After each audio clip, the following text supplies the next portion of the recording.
Kajian Kitab.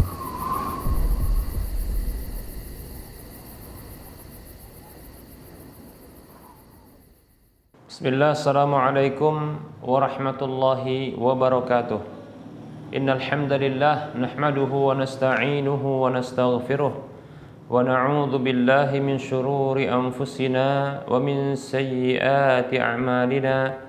May yahdihillahu fala mudilla lahu wa may yudlilhu fala hadiyalah. Wa asyhadu an la ilaha illallah wahdahu la syarika lah.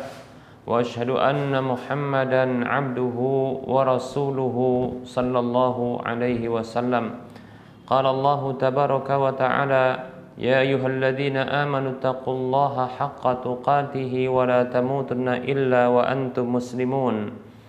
Ya ayyuhan nasu taqu rabbakumul ladzi khalaqakum min nafsin wahidah wa khalaqa minha zawjaha wa bassa minhuma rijalan katsiran wa nisaa'a wattaqullaha alladzi tasaaluna bihi wal arham innallaha kana 'alaikum raqiba. Ya ayyuhalladzina amanu taqullaha wa qulu qawlan sadida yuslih lakum a'malakum wa yaghfir lakum dhunubakum wa may yuti'illaha wa rasulahu faqad faza fawzan 'azima. Amma ba'd, fa inna asdaqal hadisi kitabullah wa khairal huda huda Rasulillah sallallahu alaihi wasallam wa syarral umuri muhdatsatuha wa kullu muhdatsatin bid'ah wa kullu bid'atin dhalalah wa kullu dhalalatin finnar. Para pemirsa Rosyad TV dan para pendengar radio Medan Mengaji serta para pemirsa media-media sunnah yang turut serta menyiarkan kajian ini, alhamdulillah, segala puji hanya untuk Allah subhanahu wa ta'ala yang telah memberikan berbagai nikmat kepada kita. Selawat dan salam tak lupa kita ucapkan untuk nabinya, Nabi Muhammad sallallahu alaihi wasallam. Semoga Allah subhanahu wa ta'ala memberikan taufik dan hidayahnya kepada kita agar kita senantiasa berada di atas ketaatan kepada Allah dan Rasulnya sampai Allah mewafatkan kita. Teruntuk kepada para media yang turut serta menyiarkan kajian ini, kami ucapkan syukran jazilan wa jazakumullahu khaira. Para hamba Allah rahimani wa rahimakumullah, kita lanjutkan pembahasan kitab Minhajul Muslim. Masih bahasan akhlak dan kita akan menyempurnakan pembahasan akhlak tawakal. Yang ini merupakan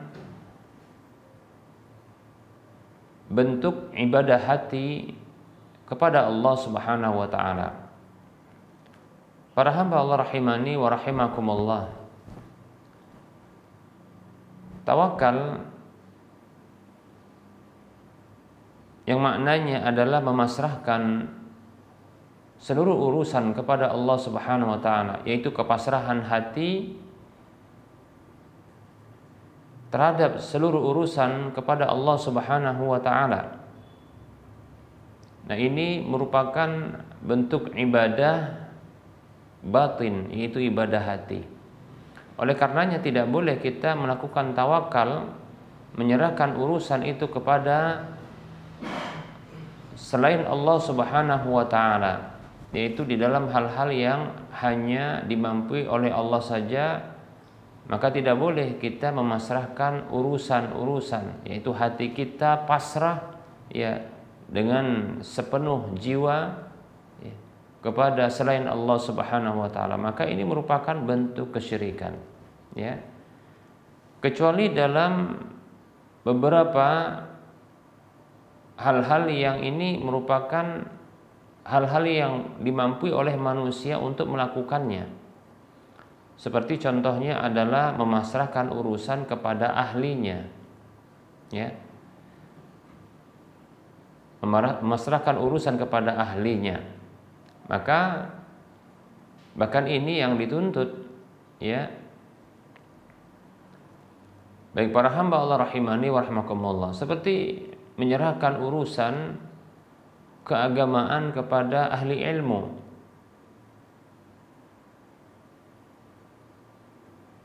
kita diperintahkan oleh Allah Subhanahu wa taala untuk bertanya tentang urusan agama kita kepada orang yang merupakan ahli ilmu, orang yang paham terhadap agama. Kita pasrahkan ya urusan keagamaan tersebut, yaitu dengan bertanya kepadanya ya, kepada para ulama atau ahlul ilmi tentang urusan agama. Fas'alu ahla dzikri in kuntum la ta'lamun, kata Allah. Ya, bertanyalah ya kepada orang yang tahu tatkala kalian tidak tahu. Demikian. Ya. Begitu juga kita boleh mewakilkan sebagian urusan kita kepada manusia. Seperti contohnya dalam urusan muamalah. Dibolehkan ya kita menunjuk wakil yang kita anggap mampu untuk menyelesaikan atau mewakili kita dalam ya sebagian urusan-urusan kita yang tentunya dia adalah mampu dalam hal tersebut. Demikian ya. Maka ini tidak masalah. Bahkan kita dapatkan Rasulullah Shallallahu Alaihi Wasallam juga ya menyerahkan sebahagian urusan beliau kepada sebahagian sahabat-sahabat beliau yang beliau tunjuk sebagai wakil dari beliau. Demikian ya, sebagai wakil bagi beliau. Baik para hamba Allah rahimani wa rahmakumullah, seperti Ali radhiyallahu an yang diwakilkan untuk ya menyembelih hewan. Demikian ya. Dan sahabat-sahabat yang lain ya yang mendapatkan penunjukan perwakilan. Begitu juga Hakim Ibnu Hizam ya, sebagian sahabat yang diminta oleh Nabi sallallahu alaihi wasallam untuk ya menjadi wakil bagi beliau membeli berjual beli ya, mewakili beliau sallallahu alaihi wasallam ya. Baik para hamba Allah rahimani wa rahimakumullah. Namun apabila kepasrahan hati dengan segenap jiwa ya yang menyerahkan segala urusan tersebut ya, baik dan buruknya,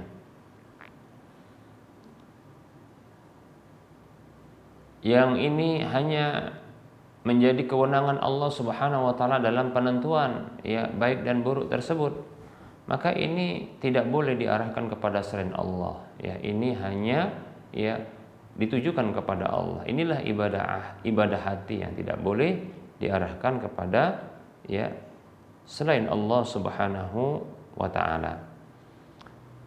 Allah berfirman, wa 'alallahi fatawakkalu in kuntum mu'minin.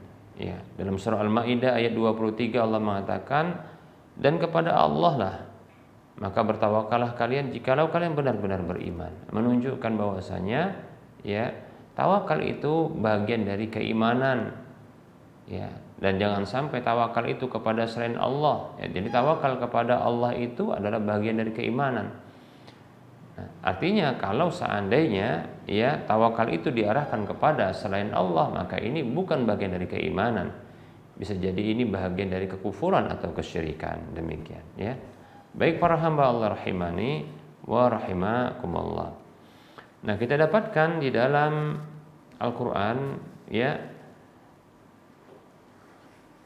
motivasi yang besar, begitu juga dalam hadis ya, motivasi yang besar untuk tawakal kepada Allah Subhanahu wa taala ya.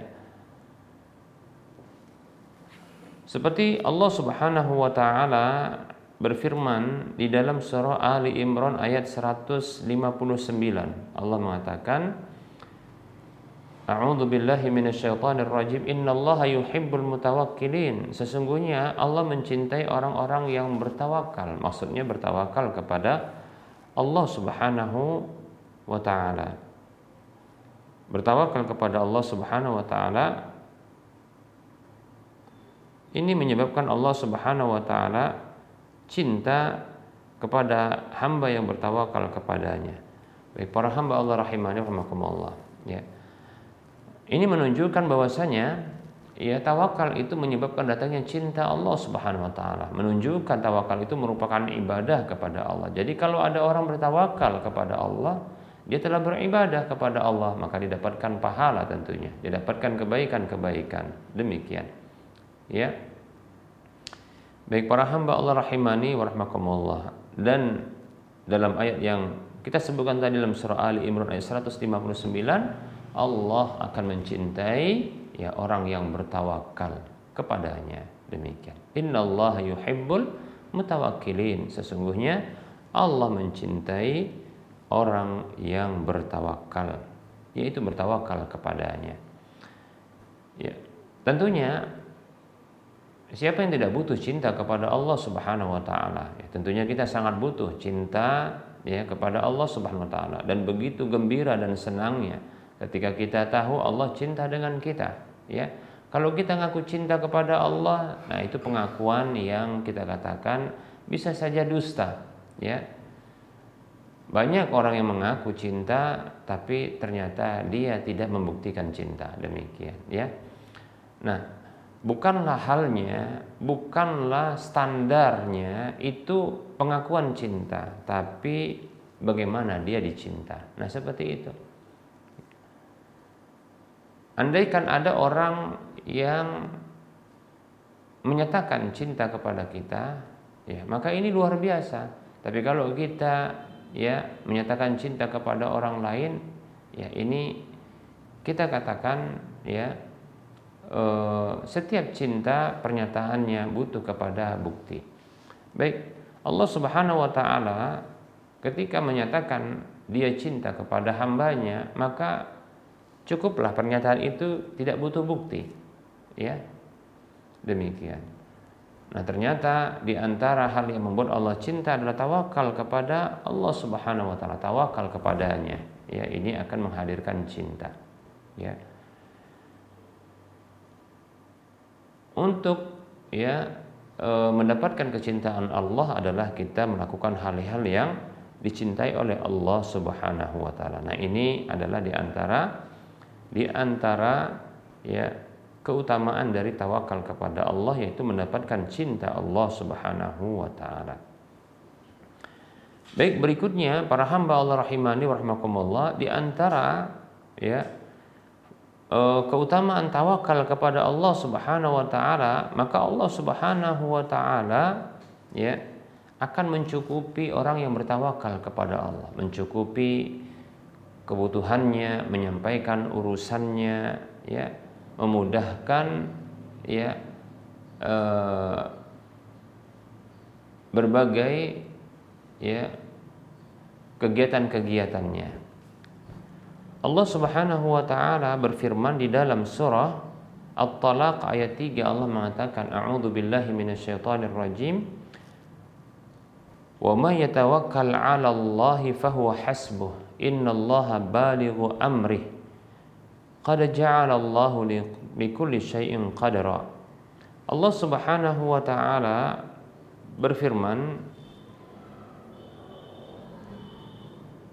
yang artinya, dan siapa saja yang bertawakal kepada Allah Subhanahu wa taala maka dia mencukupinya, maka dia akan mencukupi orang tersebut yang bertawakal kepadanya. Sesungguhnya Allah ya akan menyampaikan urusannya, ya. Akan menyampaikan urusannya, yaitu memudahkan urusannya. Sungguh Allah Subhanahu wa taala menjadikan segala sesuatu itu ada takarannya, ada takdirnya, demikian. Baik para hamba Allah rahimani wa rahimakumullah. Nah, segala sesuatu itu ada takdirnya. Namun para hamba Allah rahimani wa rahimakumullah, dengan tawakal Allah Subhanahu wa taala akan mencukupi hamba tersebut, walaupun bisa jadi ya sebelumnya hamba tersebut itu ditakdirkan dalam kondisi tidaklah cukup. Namun karena amalan tawakal kepada Allah Subhanahu wa taala maka Allah cukupi dia. Allah cukupi kebutuhannya, Allah cukupi penghidupannya, Allah cukupi urusannya, bahkan Allah yang menyampaikan urusan itu kepadanya. Ya, Allah menyampaikan urusannya ya kepada apa yang ditujunya. Baik para hamba Allah rahimani wa rahimakumullah. Ya. Maka bertawakal kepada Allah karena Allah Subhanahu wa taala adalah sebaik-baik wakil ya yang kita pasrahkan urusan itu kepada Allah Subhanahu wa taala. Allah katakan dalam surah Ali Imran ayat 173, Allah katakan a'udzu billahi minasyaitonir rajim wa qalu hasbunallahu wa ni'mal wakil. Ya. Kata Allah Subhanahu wa taala, dan mereka mengatakan, ya, cukuplah Allah Subhanahu wa taala bagi kami dan Dia adalah sebaik-baik, ya, wakil, yaitu pelindung. Allah sebaik-baik wakil, ya. Pihak yang diserahkan urusan kepadanya, maka Allah yang terbaik di dalam, ya, mengurusi urusan tersebut, ya. Maka pasrahkanlah segala urusan kepada Allah Subhanahu wa taala, ya. Pasrahkanlah urusan itu kepada Allah Subhanahu wa taala, maka pasti Allah SWT akan menyampaikan urusan itu dengan baik, ya. Adapun, ya, wakil-wakil dari makhluk-makhluk yang ada di dunia ini, tentunya, ya, makhluk-makhluk. Nah, itu mereka masih ada batas, ya. Andaikan mereka termasuk orang yang mampu dalam satu bidang atau urusan yang kita serahkan urusan itu kepadanya, namun mereka itu masih memiliki batas kemampuan. Setidaknya, ya, kematian itu bisa jadi menjemput mereka dalam kondisi mereka masih dalam penyelesaian tugas atau urusan yang sedang dibebankan atau diwakilkan kepada mereka, ya. Namun Allah Subhanahu wa taala adalah zat yang maha hidup, yang tidak akan pernah mati. Maka apabila bertawakal kepada Allah Subhanahu wa taala, menyerahkan urusan, segala urusan itu kepada Allah, maka Allah akan menyelesaikan urusannya. Allah akan menyampaikan urusannya, ya, sampai selesai tentunya, karena Allah adalah zat yang maha hidup, ya, dan akan berterusan hidup, tidak akan mati. Oleh karenanya Allah Subhanahu wa taala berfirman dalam surah Al-Furqan ayat 58, Allah mengatakan, A'udzu billahi minasyaitonir rajim wa tawakkal 'alal hayyil ladzi la yamut. Bertawakallah kamu, ya, kepada zat yang maha hidup yang tak akan pernah mati. Demikian. Baik para hamba Allah rahimani wa rahimakumullah. Terkadang kita kalau ingin menyerahkan urusan kepada seseorang, maka kita lihat, ya, kondisi orang tersebut. Apakah orang ini memang betul-betul mampu? Seandainya pun dia punya keahlian dalam urusan yang hendak kita serahkan kepadanya, ya, maka kita lihat kemampuan fisiknya setidaknya. Dia punya keahlian, tapi kita lihat kemampuan fisiknya, kesehatannya, ya, cepat geraknya. Itu kita jadi perhitungan ketika hendak menyerahkan urusan kepadanya. Nah, seperti itu, ya. Demikian.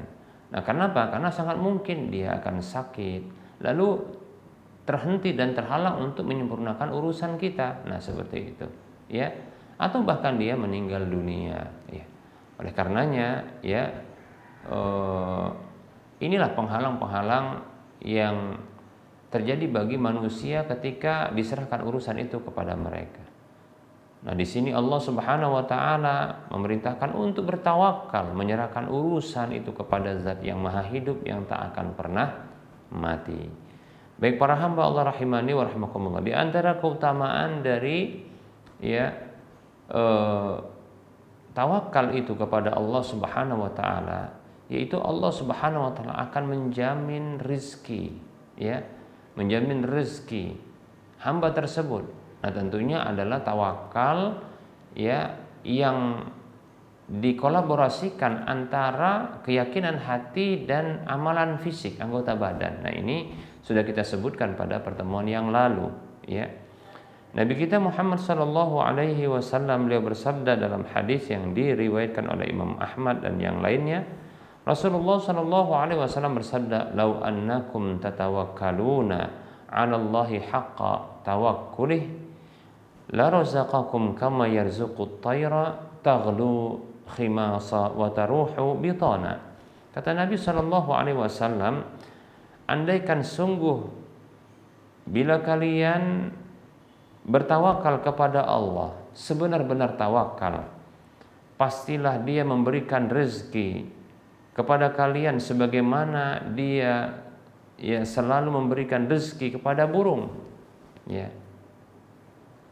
Burung itu dia berangkat di waktu pagi dalam kondisi keroncongan, perutnya lapar, ya, keroncongan. Di waktu pagi, ya, burung ini berkicau-kicau.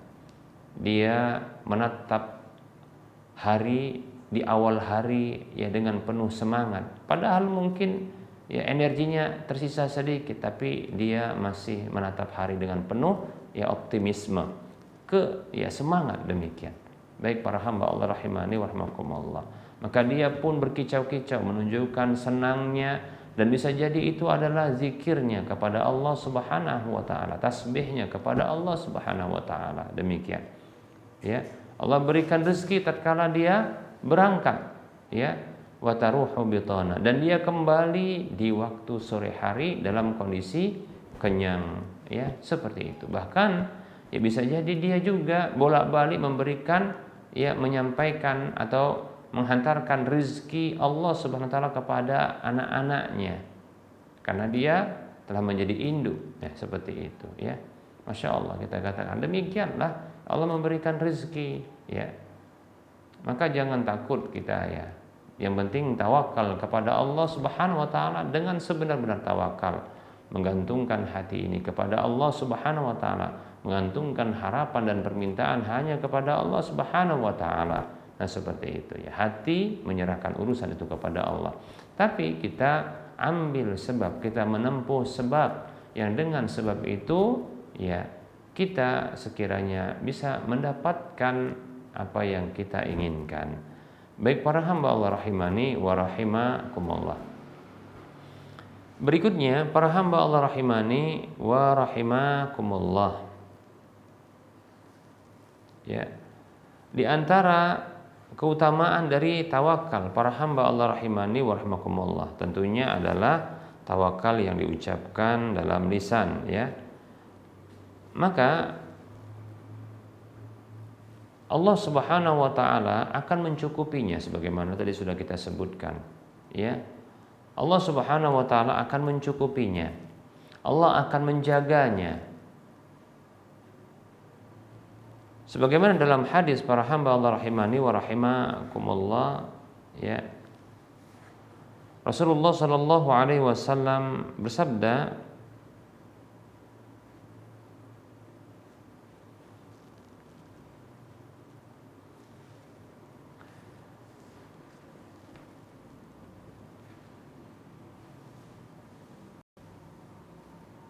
Rasulullah sallallahu alaihi wasallam bersabda,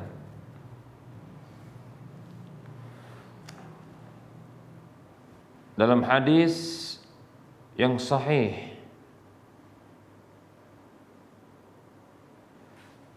disahihkan oleh Syekh Al-Albani rahimahullahu taala,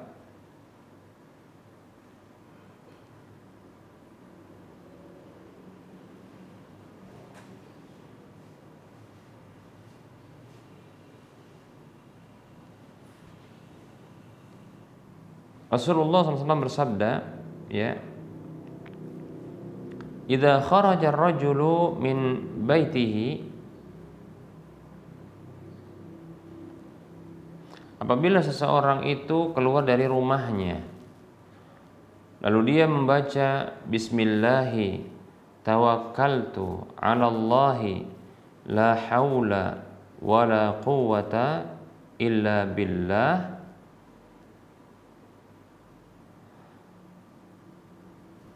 maka dikatakan kepadanya,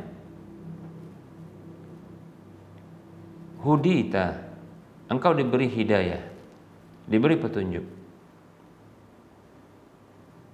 Uqita, engkau dijaga, ya. Dan engkau, ya, diberi kecukupan. Demikian. Baik para hamba Allah rahimani wa rahimakumullah. Nah, ini di hadis yang diriwayatkan oleh Imam At-Tirmidzi dan yang lainnya. Baik para hamba Allah rahimani wa rahimakumullah. Nah, di antara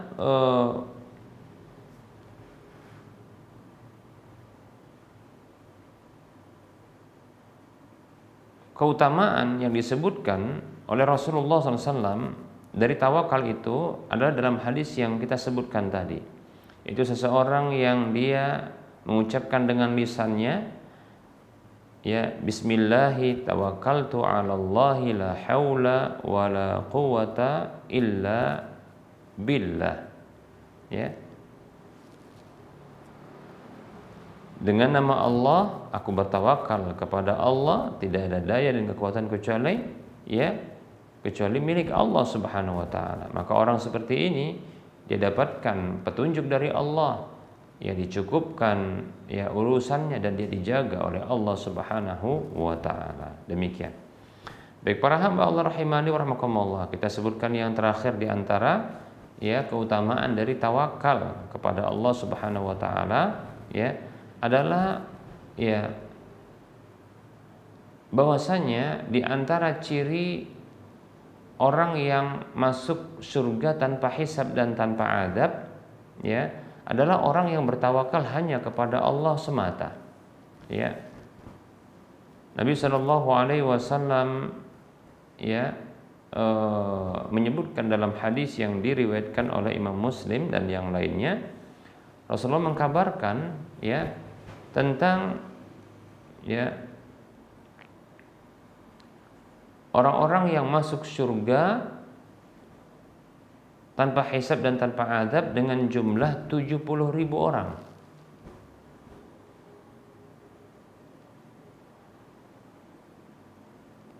70.000 orang ya. Yang mereka alladzina yadkhulunal jannata bighairi hisabin wala adabin, yang mereka itu masuk surga tanpa hisab dan tanpa adab. Ya.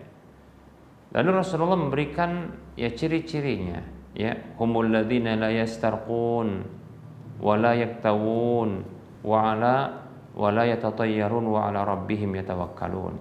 Mereka itu adalah orang-orang yang tidak minta ruqyah dan mereka tidak melakukan pengobatan dengan cara kai, ya, yaitu menempelkan logam panas pada organ tubuh yang sakit untuk mematikan ya penyakit tersebut atau sumber penyakitnya. Wala yatatayyaru, dan mereka tidak bertatayur. Wa ala rabbihim yatawakkalun, dan mereka hanya bertawakal kepada Rabb mereka saja. Demikian. Baik para hamba Allah rahimani wa rahmakumullah. Jadi hadis ini menyebutkan tentang keutamaan orang yang bertawakal, bahwasanya orang yang masuk surga tanpa hisab dan tanpa adab itu di antara ciri mereka adalah hanya bertawakal kepada Allah semata. Ya, wallahu taala alam. Barangkali ini saja ya materi yang bisa kita sampaikan pada pertemuan kali ini. Kita buka sesi soal jawab. Ya, ada beberapa pertanyaan yang sudah masuk. Ya. Baik para hamba Allah rahimani wa rahimakumullah.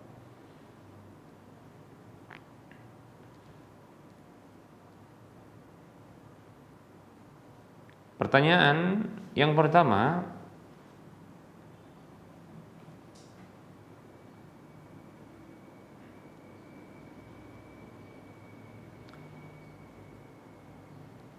Assalamualaikum Ustadz, saya ingin bertanya, anak saya menderita gangguan kecemasan atau kecemasan dan OCD. Istilah syar'inya adalah was-was. Sudah 12 tahun. Sudah makan obat dari psikiater dan gejalanya berkurang. Tapi was-wasnya belum hilang. Saat ini kami berencana melakukan psikoterapi atau konseling. Mohon nasihatnya Ustadz, bagaimana pandangan Islam terhadap gangguan psikologis?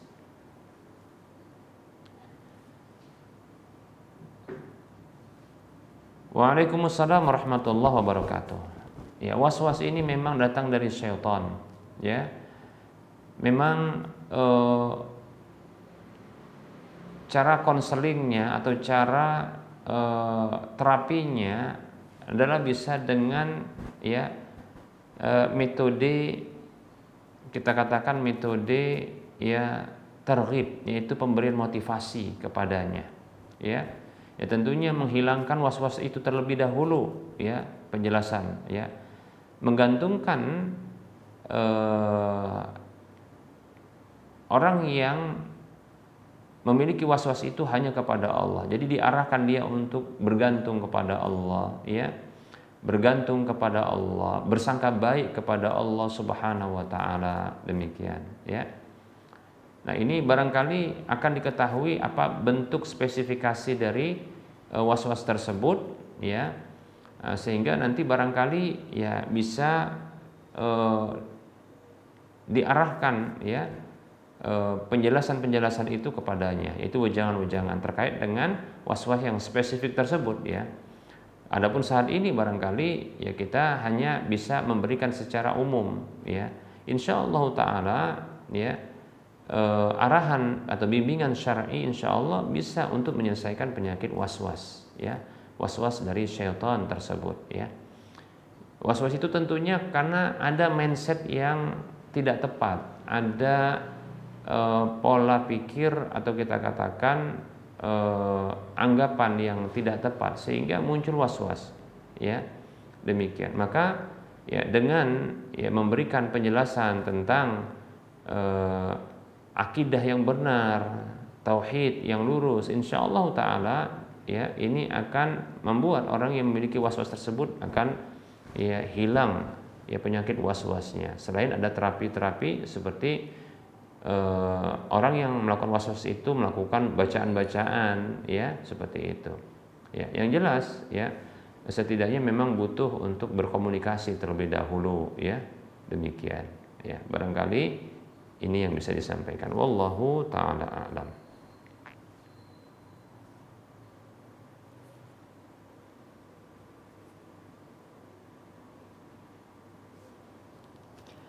Ada pertanyaan, bismillah, assalamualaikum Ustaz, izin bertanya, apakah jika posisi sebagai makmum ketika takbiratul ihram rakaat pertama cukup dengan mengangkat tangan atau dengan melafazkan takbir Ustaz? Karena banyak ikhwah yang maksudnya teman-teman yang saya lihat pada saat takbir hanya mengangkat tangan, tidak melafazkan kalimat takbir. Apakah sunnah seperti itu Ustaz?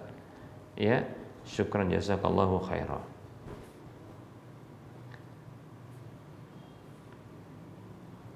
Waalaikumsalam warahmatullahi wabarakatuh. Afan wa anta fajazakallahu khaira. Ya. Perlu diketahui bahwa takbiratul ihram itu merupakan rukun yang sepakat para ulama apabila ditinggalkan maka tidak ya sah salatnya, batal seketika salatnya, demikian ya. Seperti itu. Dan takbiratul ihram itu adalah ucapan Allahu Akbar ya. Bukan angkat tangan. Jadi angkat tangan ketika mengucapkan Allahu Akbar, angkat tangannya itu adalah sunnah yang mengiringi takbiratul ihram ya. Adapun takbiratul ihram yang dia rukun itu adalah bacaan Allahu Akbar. Maka sangat keliru besar ada orang yang dia hanya angkat tangan namun tidak membaca Allahu Akbar ketika takbiratul ihram. Nah, seperti itu ya. Demikian. Bisa dipastikan batal ya. Batal itu salatnya ya.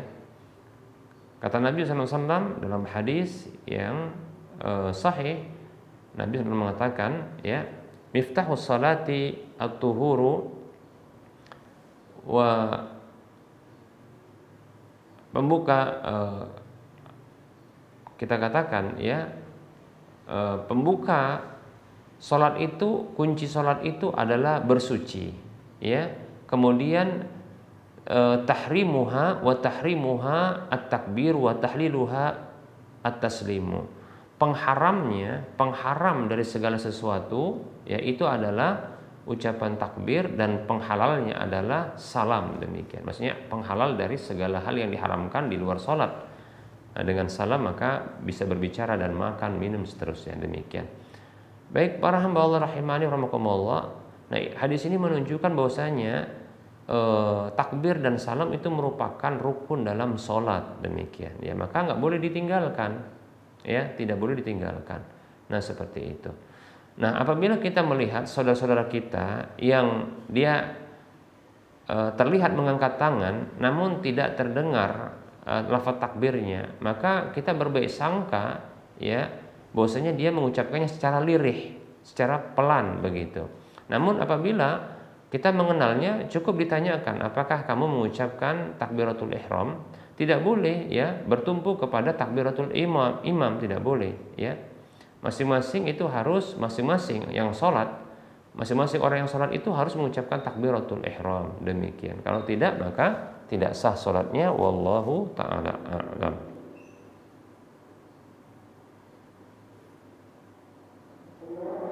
Baik para hamba Allah rahimani wa rahimakumullah, kita cukupkan kajian kita pada pertemuan kali ini ya, karena sudah masuk waktu salat zuhur untuk Warga Medan dan sekitarnya. Tentunya dalam penyampaian ini banyak kesalahan dan kekurangan, kepada Allah saya mohon ampun, dan kepada para pemirsa sekalian saya mohon maaf ya.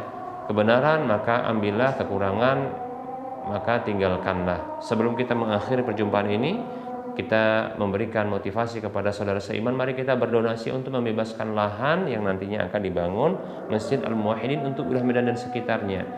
Pahala ini akan terus mengalir tatkala kita berdonasi tersebut, ketika dimanfaatkan ya, digunakan untuk ibadah dan amalan-amalan kebaikan yang lainnya. Nah, silakan berdonasi dengan mentransfer ke nomor rekening Bank Syariah Mandiri atau Bank Syariah Indonesia di nomor 7127485555 atas nama Yayasan Lajnah Dakwah Medan, kode bank 451. Semoga Anda termotivasi dan semoga bermanfaat apa yang disampaikan ini. Mohon maaf atas segala kekurangan. Kita ketemu lagi di lain kesempatan. Wassallallahu ala Muhammad wa ala alihi wa ashabihi ajma'in. Subhanakallahumma wa bihamdika asyhadu an la ilaha illa anta astaghfiruka wa atubu ilaika. Walhamdulillahirabbil alamin. Wassalamualaikum warahmatullahi wabarakatuh.